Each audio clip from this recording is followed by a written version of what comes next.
Episode की starting में एक खाली खोपड़ी का बंदा दिखाया जाता है जो एक डॉल के सीने में कील ठोकते हुए बोल रहा था, तुझे श्राप लगेगा, हा हा हा हा, तू तो गया। शायद वो कोई टोना टोटका कर रहा था। दूसरी ओर हमें एक बंदा दर्द से तड़पते दिखाया जाता है जिसके सीने में बहुत पेन हो रहा था और यहाँ सीन कट होता है। अब हमें एक स्कूल दिखाया जाता है जहाँ वही खाली खोपड़ी बैठा हुआ था। उसका नाम सुइची था। वो बंदा बिल्कुल क्रैक था। वो खुद से ही खुद की तारीफ करे जा रहा था जैसे उससे ज्यादा हैंडसम कोई है ही नहीं और बाकी सब उसके पैर की धूल के बराबर भी नहीं है। क्लास में कुछ बच्चे पिछली रात वाले लड़के की बात करते हुए नजर आते हैं। वो लड़का उन्हीं की क्लास का था जो कि अब हॉस्पिटल में एडमिट था। ये सुन के वो क्रैक बंदा हंसता है और अकेले ही बकबक करता रहता है। अब वहीं ग्राउंड में हमें दो बंदे लड़ते हुए दिखते हैं और ये लड़ाई भी वही क्रैक बंदा करवा रहा था। अब वो बंदा एक मरे हुए मेढक को रोड से उठाता है और घर में एक पानी से भरे डब्बे में डाल के उसे बंद कर देता है। वहाँ हमें उसकी फैमिली दिखाई जाती है जहाँ उसके अपने भाई बहन से उसकी बिल्कुल भी नहीं बनती थी। अब उसके भाई से यहाँ उसकी थोड़ी बहस हो जाती है जहाँ वो मन में बोलता है, इसके लिए तुम्हें बहुत पछताना होगा। अगले सीन में वो जंगल में होता है। वो एक बार फिर किसी कुरोडा नामक लड़के पे मैजिक कर रहा था और उसकी बात अगले दिन उसके दोस्त करते हैं क्योंकि उन्होंने काफी दिन से उसे नहीं देखा था। जिस लड़के के साथ उसकी लड़ाई हुई थी वो लोग उससे भी पूछते हैं लेकिन उसे भी नहीं पता था। उसी जंगल में एक बुढ़ा आदमी दिखाया जाता है जो गुस्सा हो रहा था ये सोच के कि आखिर कील से डॉल को कौन ठोक ठोक के जाता है। वो भी यहाँ पे। वो वहाँ से गुस्से में जा रहा होता है कि उसे वहाँ कोई मिलता है जिसे देख वो डर जाता है क्योंकि वो कुरोडा था। अगले सीन में कुरोडा के दोस्त उसकी बात कर रहे थे और अपने में हंसी मजाक कर रहे थे पर यहाँ ये क्रैक बंदा उनकी दोस्ती को भी अपनी अंधी आंखों से देख रहा था। मतलब वो इतना पागल था कि कोई अच्छी चीज में भी उसे बुराई दिख रही थी। जैसे उसका तीसरा दोस्त अपने फ्रेंड से नफरत करता है और उसे मारना चाहता है। अब उनका वही तीसरा फ्रेंड वॉशरूम जाता है तभी उसके पीछे एक क्रैक आकर बोलता है, मैं जानता हूँ तुम कवाई से नफरत करते हो, उसे जान से मारना चाहते हो, है ना? टेंशन मत लो, उसे मैं देख लूंगा। ये बोल के वो चला जाता है। अगले दिन वो क्लास के दौरान एक डॉल पे ब्लैक मैजिक करता है जिससे कवाई के पेट में दर्द होने लगता है और वो वॉशरूम निकल जाता है। लेकिन अब उसके वॉशरूम का गेट लॉक हो जाता है। वो वहाँ से निकलने की कोशिश करता है लेकिन कोई फायदा नहीं था। यहाँ वो क्रैक उस डॉल पे एक मकड़ी गिरा देता है जिससे सच में कवाई के वॉशरूम के बाहर एक बड़ी सी मकड़ी आ जाती है और दूसरे ही सीन में कवाई सबको वॉशरूम में बेहोश मिलता है। अब ये क्रैक इसी जाका के पास जाकर बोलता है, अब तो तुम खुश हो ना, मैंने उसे मजा चखा दिया। लेकिन वो कोई रिस्पॉन्स नहीं करता और यही बात का बदला अब वो लेना चाहता था। रात हो गई थी। वो क्रैक इसी जाका को फेक कॉल करके स्कूल के पार्क में बुलाता है और इसी जाका के आने के बाद वो उसे एक क्रिएचर के रूप में डराता है और जंगल की ओर आते आते वो एक ट्रैप में फंस के लटक जाता है जिसे देख इसी जाका ये बोल के चला जाता है कि ये ट्रैप इस बुढ़े ने लगाया है जो यहाँ का मालिक है, मैं तो चला। और थोड़ी ही देर बाद वो बुढ़ा आ जाता है जो सुइची को देख उल्टा सीधा बोलते हुए वार कर देता है। अब सुइची चिल्ला देता है लेकिन तभी उसका भाई आ जाता है जो उस बुढ़े से बहसबाजी करके अपने भाई को घर ले आता है जहां उसका भाई अपनी पूरी फैमिली से डांट खाने के बाद अपने रूम पे जाता है उसी मरे हुए मेढक को चेक करने जो अब तक सड़ चुकी थी। एपिसोड के एंड में हमें एक मैरी नाम की बच्ची की स्टोरी दिखाई जाती है जहाँ वो बच्ची मर चुकी थी लेकिन उसके माँ बाप ने उसका अंतिम संस्कार नहीं किया था और दिन ब दिन उसकी हालत खराब होते जा रही थी। एक टाइम पे उसकी हालत ऐसी हो गई थी जैसी हालत उस मेढक की हुई थी। एपिसोड की स्टार्टिंग इवासाकी नामक लड़के से होती है जिसे पूरे टाइम बुरे ख्याल आ रहे थे जैसे कि कुछ बहुत बुरा होने वाला है। वो एक कॉफी शॉप में बैठ के इस बारे में सोच रहा होता है और एक मैगजीन देखने लगता है।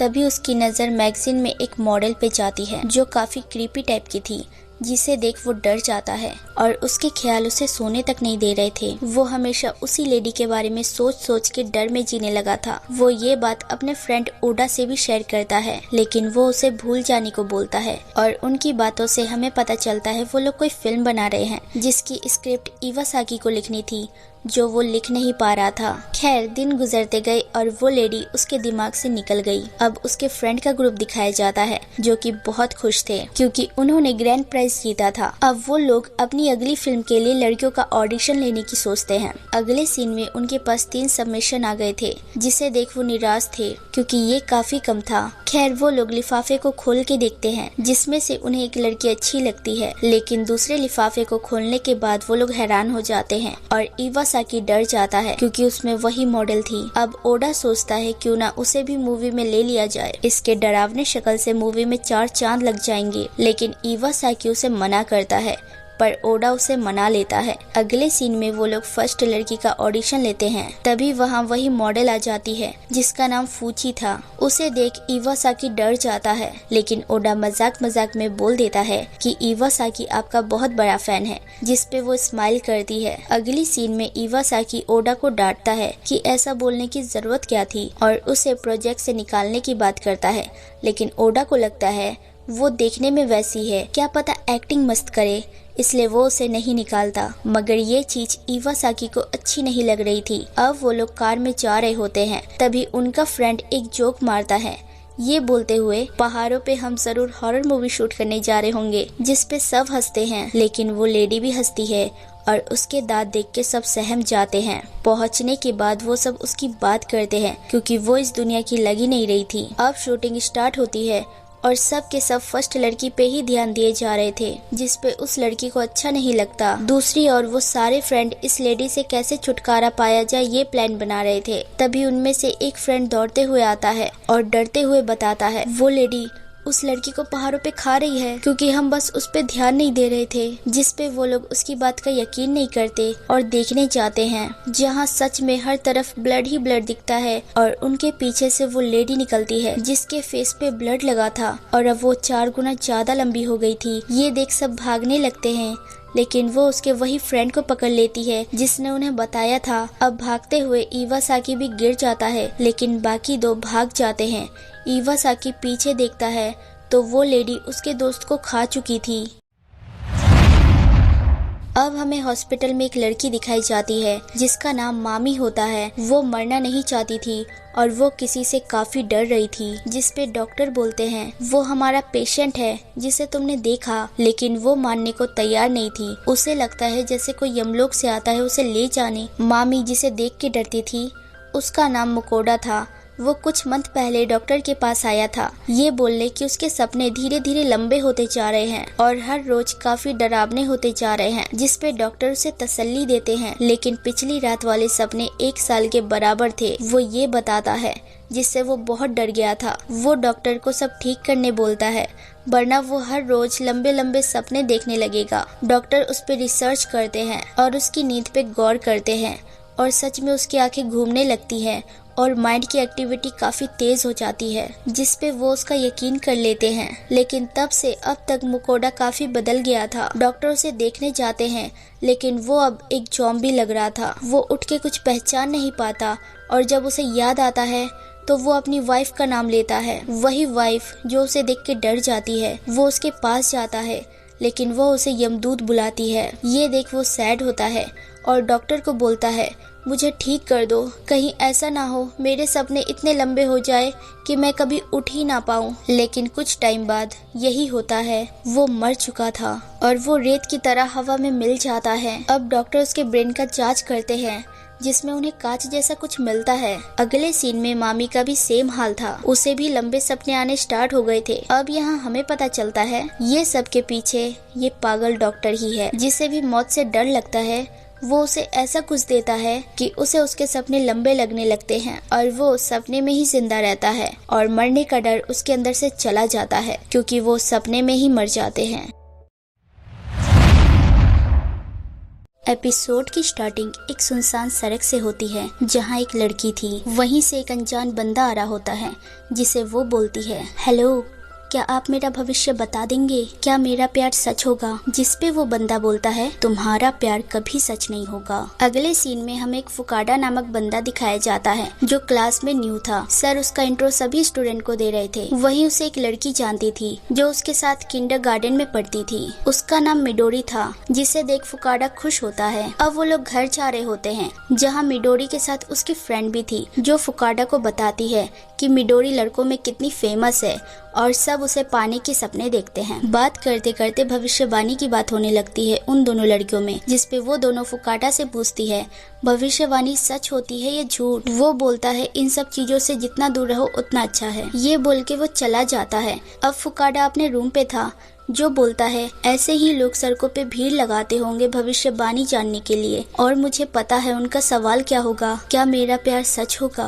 अब हमें पता चलता है पिछली रात फर्स्ट ईयर की स्टूडेंट ने सुसाइड कर ली उसी सड़क पे, वो भी अपना गला काट के। उस वक्त काफी कोहरा था और कहा जाता है वो अपना भविष्यवाणी जानना चाहती थी। और सेम केस 7 साल पहले एक लड़की के साथ हुआ था, वो भी ऐसे ही मर गई थी। ये बात मिडोरी और उसकी फ्रेंड कर रही थी, जिससे सुन फुकाडा को कुछ अच्छा फील नहीं होता और वो बाहर चला जाता है। अब फुकाडा सोचता है, आखिर मैं यहाँ वापस क्यों आया? और कहानी फ्लैशबैक में जाती है, जहाँ सुनसान सड़क दिखाई जाती है। वही कोहरे में छोटा फुकाडा भाग रहा होता है। तभी उसे एक लेडी बुलाती है और बोलती है, मैं एक आदमी से बहुत प्यार करती हूँ, लेकिन उसका एक बच्चा और बीबी है, लेकिन उसका बच्चा मेरे पेट में पल रहा है। क्या तुम बताओगे मेरा प्यार सच है या नहीं? जिसपे वो बोलता है, ढक्कन है क्या? ये प्यार कभी सच नहीं होगा। ये बोल के वो भाग जाता है और वो औरत दुखी हो जाती है। लेकिन अगले दिन उसी औरत की उसे डेड बॉडी मिलती है, वो भी खून से सनी हुई, और तब से उसने उसकी मौत का सारा ब्लेम खुद पे ले लिया था। अब वहाँ मिडोरी आ जाती है, जिससे बात करने के दौरान फुकाडा को पता चलता है 7 साल पहले जो प्रेग्नेंट लेडी मरी थी वो मिडोरी की आंट थी। ये सुन के फुकाडा सहम जाता है और उसे यकीन नहीं होता ये कैसे हो सकता है। अगले सीन में मिडोरी और उसकी फ्रेंड जा रहे होते हैं, जहां उसकी फ्रेंड को पता चलता है मिडोरी और फुकाडा के बीच अब ठीक से बात नहीं होती। इसलिए टनाका फुकाडा से बात करने जाती है कि आखिर क्यों वो मिडोरी से बात नहीं करता, लेकिन वो टनाका को बस इतना बोलता है, उसे मुझसे दूर रखो, समझी तुम? अब कोहरे वाली रात में टनाका रास्ते पे खड़ी होके उसी आदमी से मिडोरी और फुकाडा के प्यार के बारे में पूछती है, जिसपे वो बोलता है, तुम्हें अपने प्यार का ख्याल रखना चाहिए। अब स्कूल में वो अपनी फ्रेंड को बताती है कि वो उसके लिए उस भविष्यवाणी करने वाले लड़के से बात करने गई थी, लेकिन उसने बोला तुम अपने प्यार का ख्याल रखो। एक तरीके से उसने ठीक ही बोला। सच तो ये है, मैं फुकाडा को पसंद करती हूँ मिडोरी, मुझे माफ कर दो, मैं अभी उसे प्रपोज करने जा रही हूँ। ये सुन के मिडोरी देखती रह जाती है। अब टनाका उसके प्यार में गिर चुकी थी, लेकिन फुकाडा उसे रिजेक्ट कर देता है, लेकिन वो उसके प्यार में पागल हो चुकी थी।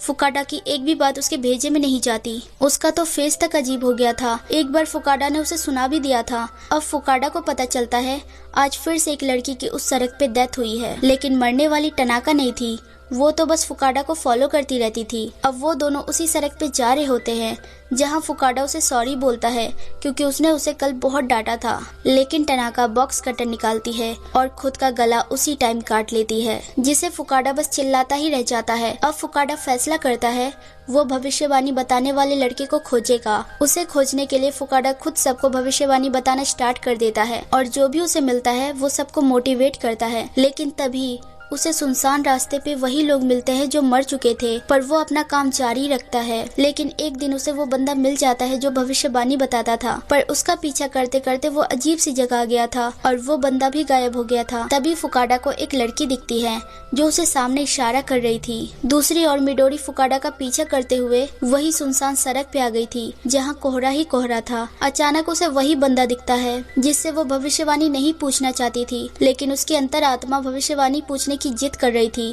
उसी टाइम फुकाडा आ जाता है, जिसे यहाँ उस मरी हुई लड़की ने भेजा था, और मिडोरी को बचा लेता है। लेकिन अब फुकाडा उस लड़के को खोजता है।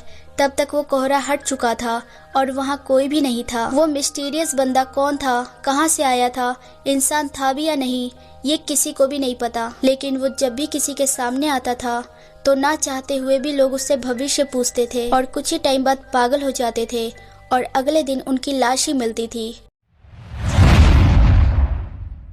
अगली स्टोरी एक यूकी नामक लड़की को दिखाते हुए स्टार्ट होती है, जो अपनी फ्रेंड को बोलती है, मुझे दिन ब दिन बोलने में प्रॉब्लम हो रही है। और कुछ दिन बाद यूकी स्कूल आना बंद कर देती है, जिसे देखने उसकी फ्रेंड उसके घर आ जाती है, जहाँ उसके मॉम डैड गार्डन में स्नेल को मारते हुए नजर आते हैं। वो स्नेल रोज दिन ब दिन बढ़ते ही जा रहे थे। अब उसकी मॉम यूको की फ्रेंड को यूको के पास ले जाती है, जहाँ यूको अपने मुंह को बंद करके बैठी थी। उसकी माँ के पूछने पे वो उसे धक्का देती है और तभी वो अपना मुंह खोलती है, जिसके मुंह से एक बड़ा सा स्नेल निकलता है, जिसे देख वो दोनों डर जाते हैं। यूको उनसे मदद की गुहार करती है। अगले सीन में उसके डैड टब में बहुत सारी नमक डाल देते हैं और यूको को उसमें जाने बोलते हैं और ये भी कि अपना मुंह खोल के रखना। लेकिन थोड़ी ही देर बाद यूको के मॉम डैड को यूको नहीं मिलती, उसका कपड़ा मिलता है। उसके डैड के खोजने पे उनके हाथ में यूको का सर आ जाता है, जिसे देख वो डर जाते हैं। लेकिन अब उसके सर को वो स्नेल हैंडल कर रहा था। अगले सीन में वो स्नेल दिखाई जाता है जो यूको के गार्डन में ही रहता था, जो बाकी स्नेल से थोड़ा अलग था, लेकिन यूको के सर को एक सीप की तरह यूज कर रहा था। पर कहा जाता है जब भी उस स्नेल के पास कोई जाता है तो वो यूको का सर उन्हें मायूसी से घूरता है और एक मदद की उम्मीद करता है। So hey everyone, thanks for watching। अगर मेरी वीडियोस जरा सी भी अच्छी लगे तो लाइक शेयर सब्सक्राइब कर देना और बेल आइकन जरूर दबा देना ताकि आप तक नोटिफिकेशन आती रहे। Take care, bye.